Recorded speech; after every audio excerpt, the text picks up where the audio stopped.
నెల్లూరు నగర మేయర్ పొట్లూరు స్రవంతిపై అవిశ్వాస తీర్మానంపై వైఎస్ఆర్సీపీ గళం విప్పింది. అయితే వైఎస్ఆర్సీపీకి మేయర్ స్రవంతికి ఎలాంటి సంబంధం లేదు, గతంలోనే ఆమె రాజీనామా చేసిందని కూడా వైఎస్ఆర్సీపీ నాయకులు పేర్కొన్నారు.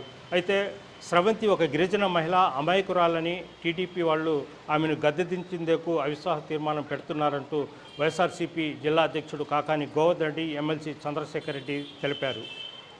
మేయర్ స్రవంతి ఒక గిరిజన మహిళ అని ఆమెని అవిశ్వాస తీర్మానం పెట్టి గద్దె దించేందుకు తెలుగుదేశం పార్టీ నేతలు ప్రయత్నాలు చేస్తున్నారంటూ గిరిజన సంఘాలు ఈరోజు నెల్లూరు నగరంలోని అంబేద్కర్ విగ్రహం దగ్గర ఆందోళన కార్యక్రమం చేపట్టారు.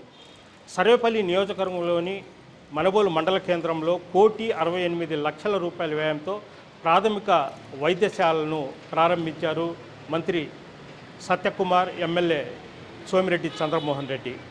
అలాగే దూసుకొస్తున్న తుఫాన్ వలన ఈ నెల 29, 30 తేదీల్లో ఉమ్మడి నెల్లూరు జిల్లాలో అతి భారీ వర్షాలు కురిసే అవకాశాలు ఉన్నాయి. దీంతో అధికారులు మరింత అప్రమత్తమయ్యారు. అయితే ఆ 2 రోజులు 80 నుంచి 90 కిలోమీటర్ల వేగంతో ఈదురు గాలులు కూడా వీచే అవకాశాలు ఉన్నట్లు కూడా వాతావరణ శాఖ అధికారులు అయితే చెప్తున్నారు. ఇది నేటి ఉమ్మడి నెల్లూరు జిల్లాలోని ముఖ్యాంశాలు.